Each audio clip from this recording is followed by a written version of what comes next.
Hello, my lovelies. I'm Ginny O, the author with no last name, and today I want to talk about one of the latest lawsuits against OpenAI and ChatGPT. Now, this lawsuit has been brought at the end of September. I'm using two articles, one from the AP, from AP News, which is generally considered fair and unbiased, and one from the New Yorker, which is considered a little more, or the New York Times, which is considered a little more left. And I do want to note that the New York Times itself has a lawsuit of its own against OpenAI and ChatGPT. So what are the details of this lawsuit? So there are upwards of 17 authors who are in conjunctions with the Authors Guild who are suing OpenAI for systematic theft on a mass scale, according to the AP article. And this is, like I said, this is like the third or fourth lawsuit that has been brought against OpenAI by various authors. This one includes John Grisham, Jodi Picoult, George R. Martin, David Belladici, Sylvia Day, Jonathan Franzen, Ellen Hilderbrand. And there's at least one other named in the other article. Let me go scroll down and find it. Where there's two. Douglas Preston and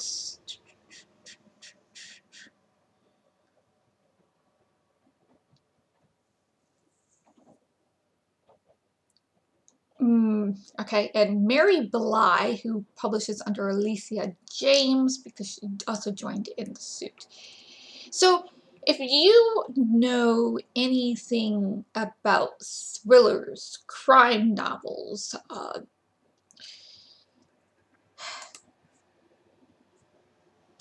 Jodi Picoult, I think is kind of thriller. You're going to recognize some of these names. And George R. R. Martin, of course, is known for fantasy. David Baldacci, I think he's thriller, crime type of thing. This suit is brought by the Authors Guild. Now, the Authors Guild is an organization of 12,000 authors. They have lawyers, they have basically dues and fees and all stuff. So they have money to help these authors bring this suit. It's the closest thing we've got to an authors union. And these authors are across all sorts of spectrums of writing. And there has been a lot of running around the internet about what's going on with this lawsuit. Now, what this lawsuit, from what I'm reading off of the websites and not trying to read between the lines or, take some sort of lens to it and be like, oh, this is what's going to happen 5 steps in the future. What this lawsuit is bringing forth is alleging that OpenAI and the Microsoft, the company that is funding OpenAI, has deliberately, with intent, used copyrighted works without authors' permission and without paying the authors. That's what they mean by systematic theft on a mass scale. And that authors can therefore go into these programs, this ChatGPT program, and they can ask for summary Cliff Notes versions. George R. R. Martin did a write me a prequel type of thing, prompt, and Douglas Preston he asked ChatGPT to describe minor characters in his books that wasn't information available in reviews or Wikipedia entries for the novels. Okay. So what they are talking about is copyright infringement in the way that their works are being stolen. They're not being paid for them. Their works are being pirated and then used to create a program that's going to bring OpenAI and Microsoft money. Remember, at some point, this ChatGPT has to turn around and bring back the $10 billion investment that Microsoft has put into it. Oh, the many wonderful things we could do with $10 billion. I don't know, help end homelessness, fight child poverty, improve our healthcare system, rebuild schools. But no, we're going to put it into artificial intelligence language learning models. So this lawsuit is trying, like the other 2 or 3 lawsuits, to crack open the data sets that OpenAI is using. They want to know what OpenAI used for the ChatGPT to spit back very detailed summaries, cliff notes, prequel outlines, or I don't even know if it was an outline. What did he say? It was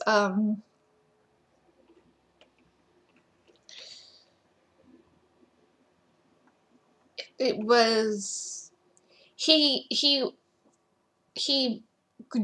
put in, George R. R. Martin put in a prompt, and he says it was a detail for a prequel to a Game of Thrones that was titled Dawn of the Dire Wolves, and used the same characters from Martin's existing books.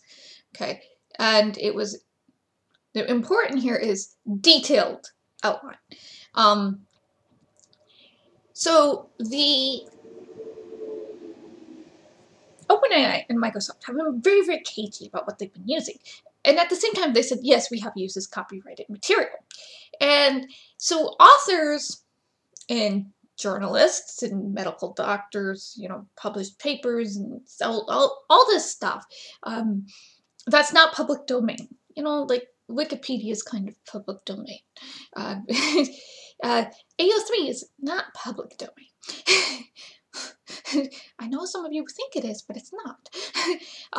And they have been using copyrighted journalism, copyrighted scientific papers, copyrighted books from authors to train their language learning model. Because you want to train it on things that are, you know, grammatically correct, and you want to, if somebody puts something in, like, write me something, here's this prompt, and I want it in the style of Stephen King, it has to be able to spit back the style of Stephen King. And in order to get the style of Stephen King, it actually has to have in the dataset knowledge of Stephen King's works.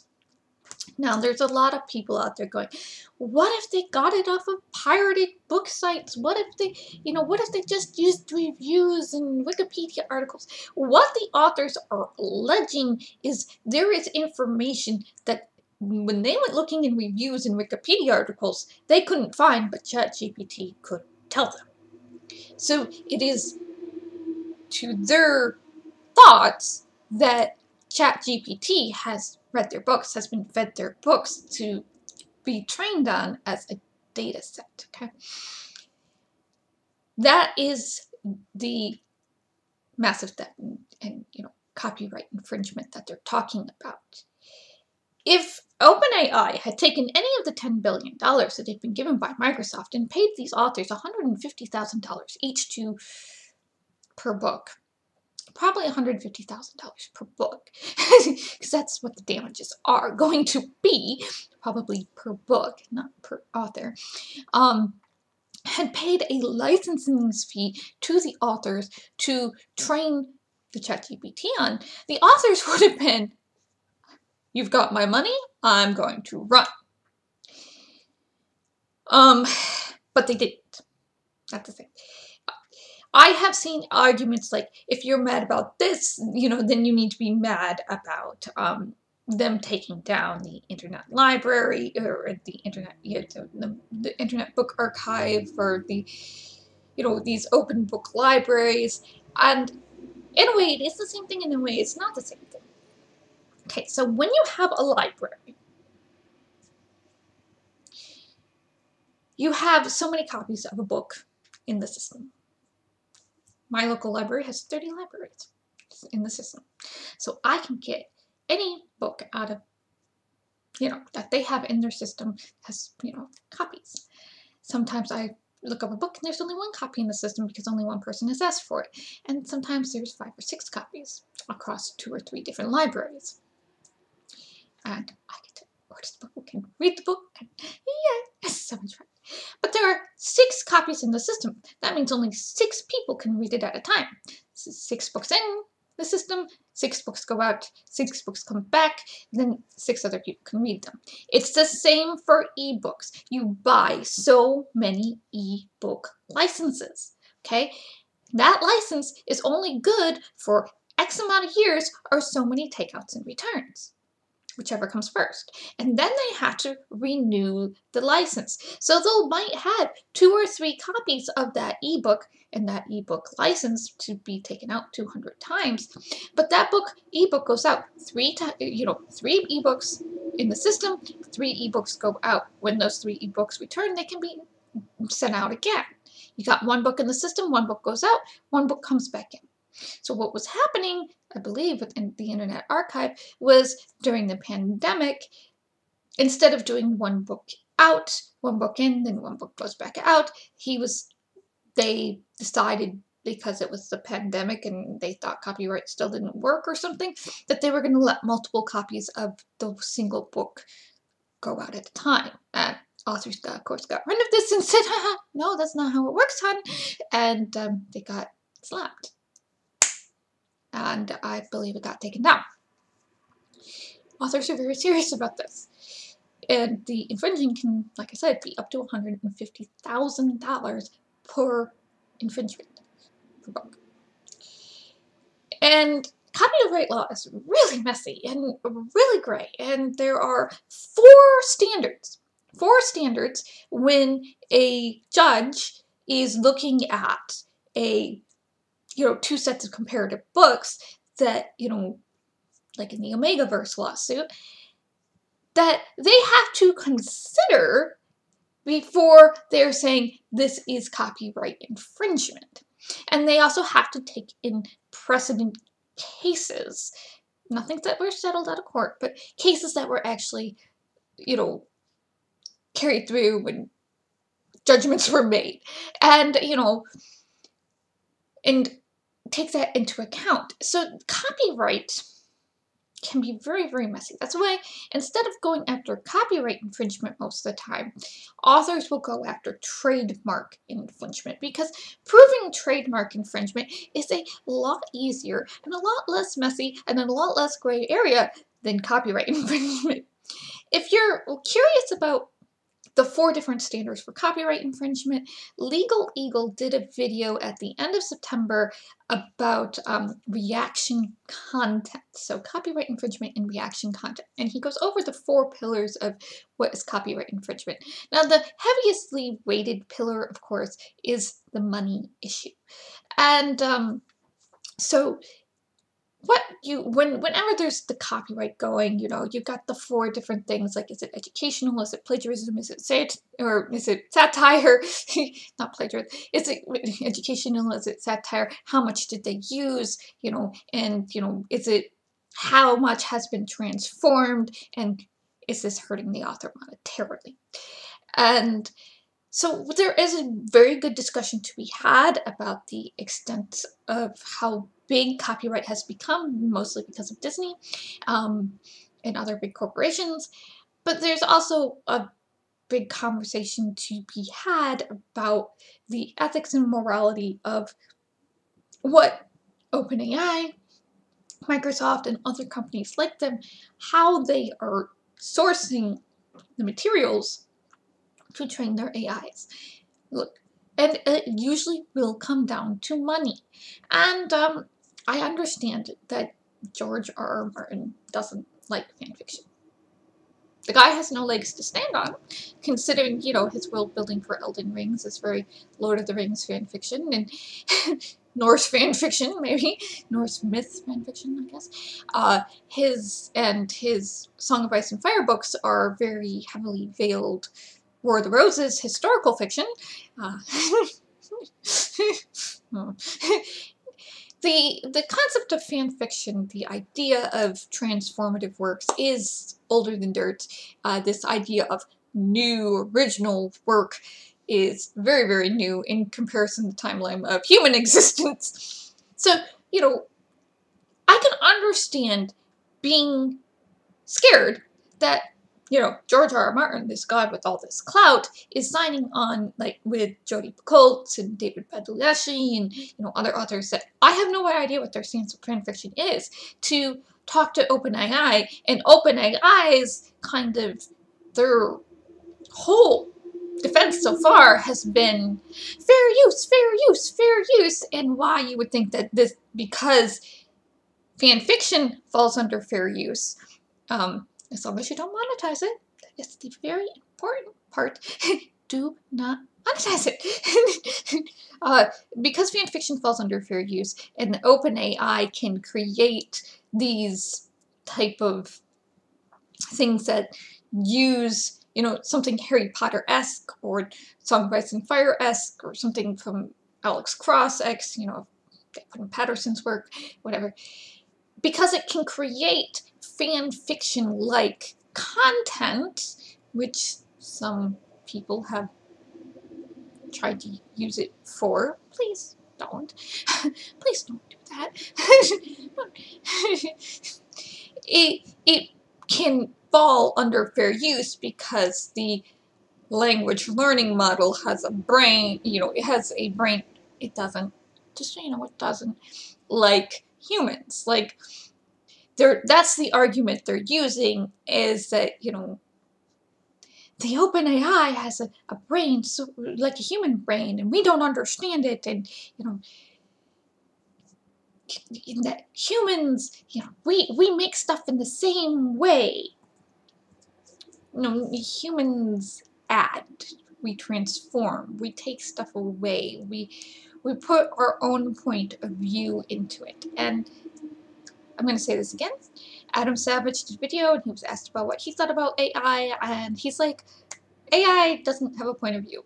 Why would you want to read any, or see, or look at anything made by AI? It doesn't have a point of view. It's meh. I want to read about people's emotions and lived-in experiences and their thoughts and morality and, you know, stuff like that. You want to read something by a human. Humans have childhood trauma. OpenAI just has a big pile of books. If you want 101 Aragorns, there you go. Okay, that's mean. I'm sorry. That was uncalled for. Because even he added and transformed and put more than just 2 or 3 things together. He wasn't, you know, making 100% Star Wars with dragons. The Star Wars with dragons is a cool idea. So I can see where this fear is coming from, because there are authors like George R. R. Martin, who again doesn't have a leg to stand on, who do not like fanfiction. They view their books as their babies, and they think that it's violating or whatever, and I'm like, that sounds like a you problem. So what this lawsuit is trying to do right now is to provide enough plausible evidence from the back end, you know, authors putting stuff in and getting stuff out that looks eerily like their stuff with information you can't find on public wikis or public reviews, and saying, Hi, there's a problem here. I wasn't paid for this. I wasn't asked permission. This has not been licensed to be trained with your data set. I own this material, and that material is contracted out to a publisher, and the publisher is going to want their part too. So, please tell me you didn't do this. And they're trying to get to the data set. They're trying to find out what information was actually fed into this language learning model pattern making machine.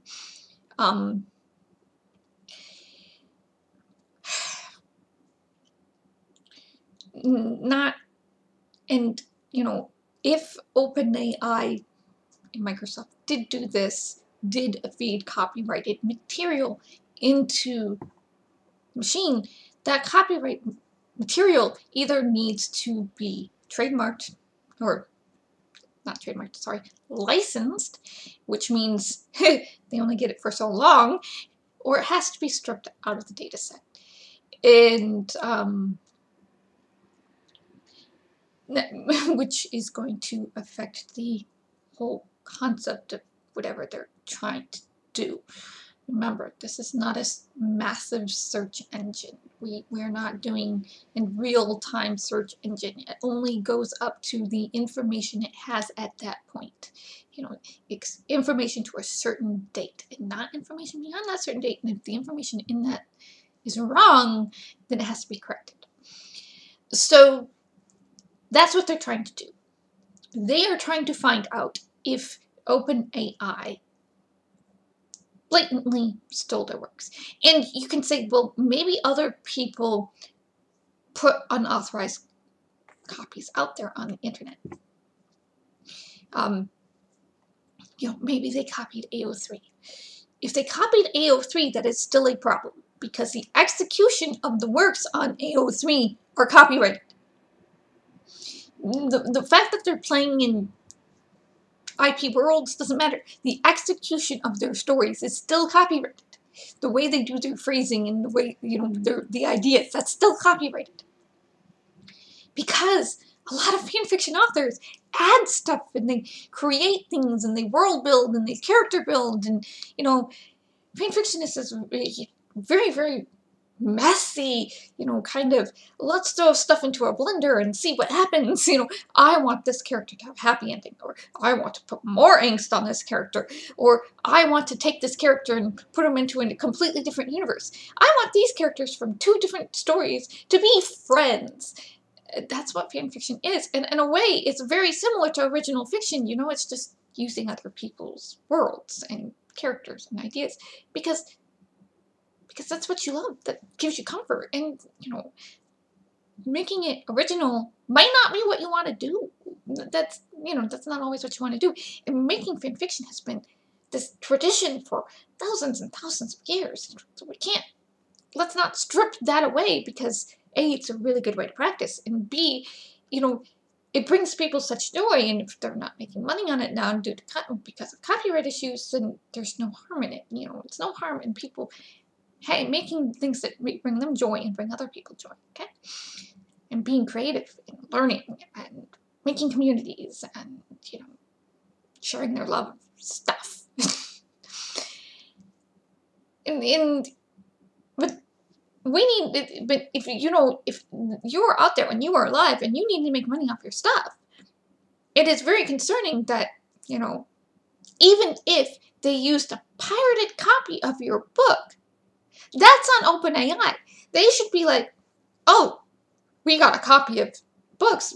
They have to know what's going into those data sets, because they want the stuff going into those data sets to have good spelling and grammar and all that stuff. They want the best information possible to go into the data sets, so that when the language learning model is spitting stuff up, they're spitting out properly spelled and properly grammatical things, and the right type of phrasing, and the right type of stylistic stuff for each and every thing that anybody could possibly ask. So they have to know that that copyrighted material is in there, even if they got it through a pirated source. They have to know what's in there.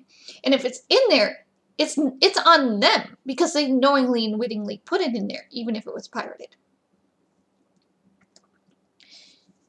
I know this seems like a hard thing, like, oh, maybe they didn't know, maybe their bot put it in there and they didn't know. No, you have to have humans curate this information. Human eyes are on that. They're still on that. The one that Google is making, human eyes are going to be on that. The one that Musk is making, human eyes are going to be on that, okay? Human eyes are going to know what's in the data sets. That's the thing. And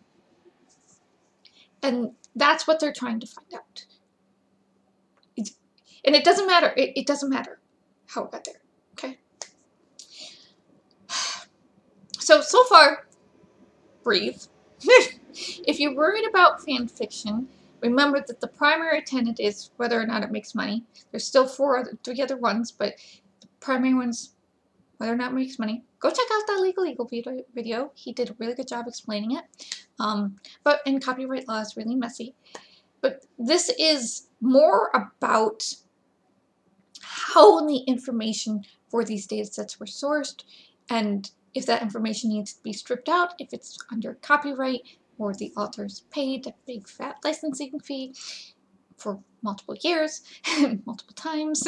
Ooh, that could be a real big, major mess for OpenAI, a major expense for these authors to put that in there.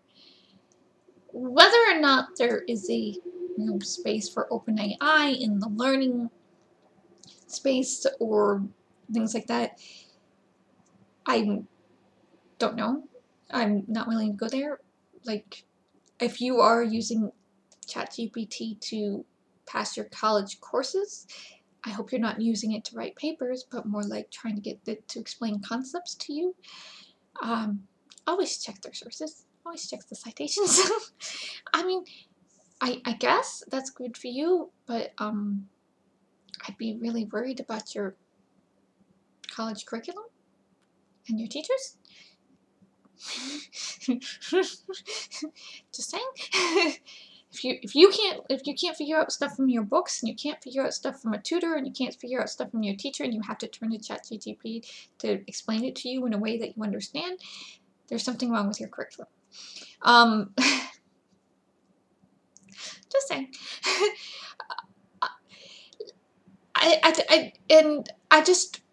There might be a use for this, maybe, but we still need to ethically source and pay the people that it's learning off of,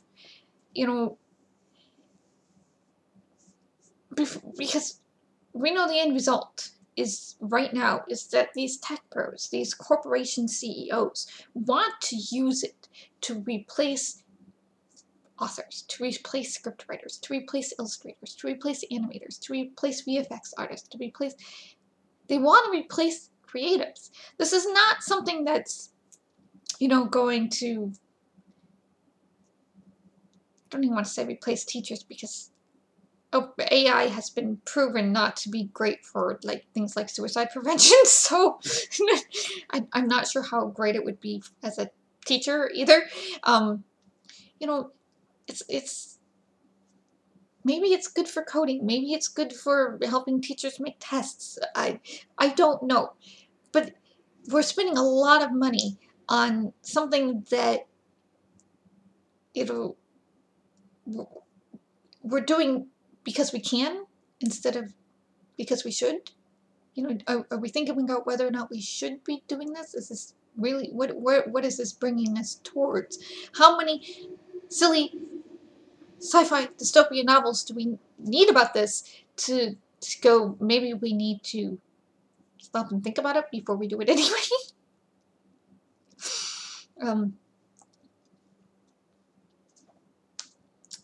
Yeah. So don't panic. Keep a hold of your towels. Take care of yourselves, my lovelies. Bless, stay safe, and I'll see you in the next video.